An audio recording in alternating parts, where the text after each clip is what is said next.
Hi, this is Dr. Pierre Milo speaking again, narrating my book Rising from the Ashes of Loss My Voyage Through Grief, available at Amazon.com. Post number 29, Part 2 More Chemotherapy. Coming back to us, the situation was so dramatic and pressing that we did not have any other choice but to go ahead with another round of chemo in an effort to eliminate the ascites. In our heads, though, this was a temporary solution, and we were going back to complete the chelation therapy sessions. Both therapies were going to be given in the same span of time, even though in different locations, and the needle problems became even more evident. A solution that had to be found, and it came in the form of a PICC line, P-I-C line. It was Chinese to me when I first heard of it, but the concept made a lot of sense after a few explanations. A peripherally inserted central catheter, a PICC line, commonly called, is a form of intravenous access that can be used for a prolonged period of time, or long chemotherapy regimen, or extended antibiotics.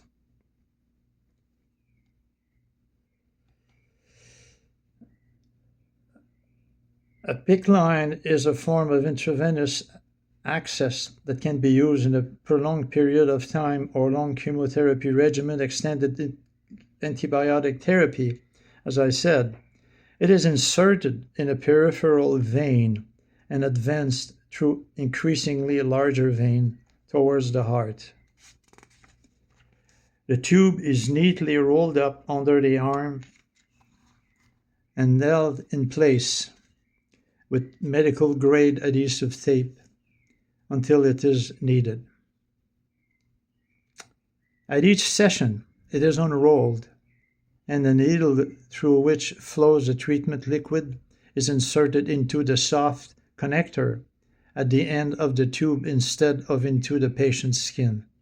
What a relief, no more skin poke. After Louise gracefully accepted to offer the install the PICC line, arrangements were made, and it was to be installed on the same day as her first chemo treatment would start. Energy-wise, it was a bit much for her, I thought, but it was well worth it. Also, the fact that the same PICC line could be used for the chelation therapy was an added benefit. I was very glad and relieved for Louise, as it would render her treatment so much more tolerable. Bravo for modern technology for once.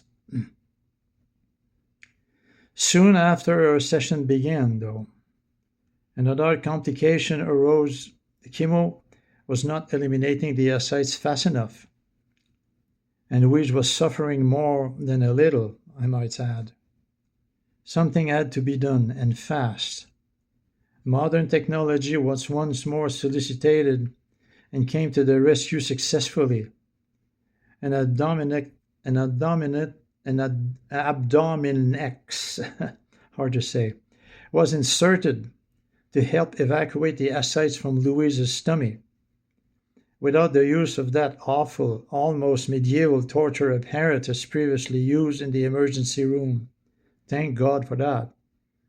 Normally used to drain fluids from the lung of cancer patients, then called the Pleurex. The unit had to be adapted to suck the ascites from the stomach area, and it was doing a great job. It consisted again of a tube, but larger than the one used for the PICC line under the arm, that was inserted through the stomach lining and went directly into the areas where the ascites lay. Twice a week, at first a nurse would come to our home to drain the fluid from Louise's stomach. Over the weeks, the chemo did its work. The ascites level went down so much that the drainage had to be done only once a week and eventually stopped as Louise's condition finally stabilized. After she was feeling better, I could not restrain myself from joking about the fact that I thought that she looked like a creature from outer space with all these wires coming out of her body. A few more springs and metal cap on her head, and voila, the perfect E.T. I laughed. She was a good sport about it, and didn't mind my juvenile poking, as it acted as an efficient stress busters for us. All through this period, a zillion things happened, and I'd go nuts trying to detail them all. Suffice it to say that Louise was in a period of remission, and we were on an upswing. Of course, there were the occasional little blips, like when she had to be rehydrated. Picture this. Louise was already wired up to the PICC line, the Abdominex, her line rolled up and taped under her arm, and Abdominex rolled up and taped up under her stomach.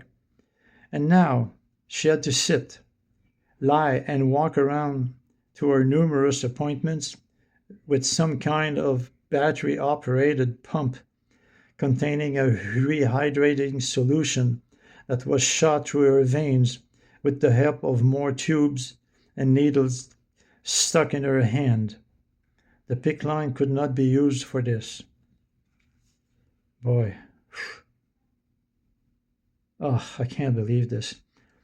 The whole damn apparatus was hanging inconveniently by her side on a strap looped around her shoulder and had to be removed and repositioned each time she got dressed or had to put on that ridiculous try not to show your ass hospital gown before each test. And there were more than a few, trust me. I tell you, she looked like a zombie out of the scary movie.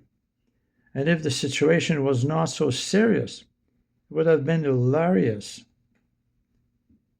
But aside from those little bumps in the road, things were good, and both the chelation and chemotherapy treatments were following their course smoothly.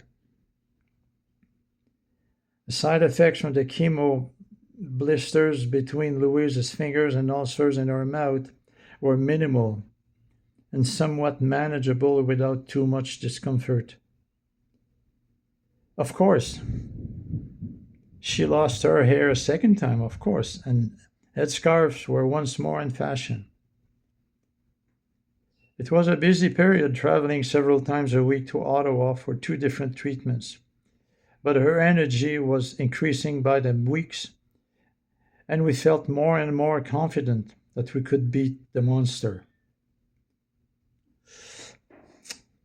Louise always had this dream about owning a knitting wool store, and since she was doing so well with her treatment, I decided to support her and do everything I could to help put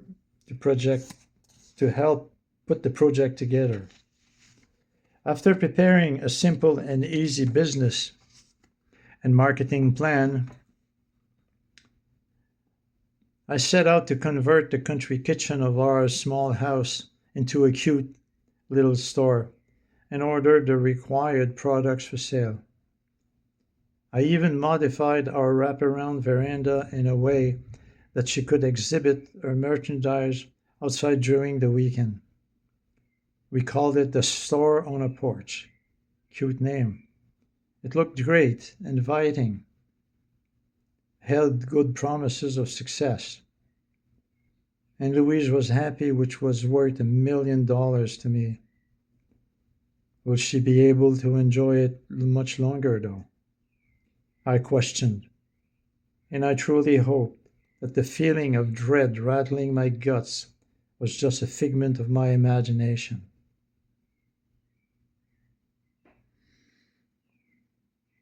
The cancer is gone, they say, for now. Louise and I were sitting nervously on one of the comfy leather couch spread out neatly in the huge hall of the critical care building adjacent to the Ottawa Hospital Cancer Center. My hands were shaking with anticipation as I prepared to read Louise's latest scan report we had just picked up at the administration office. The look I gave her after perusing the results said it all. And with happy, smiling faces, we jumped up with joy and high-fived the moment. No more traces of cancer could be detected. Little did we know then that, sadly, that marked the beginning of the end and of Post 29.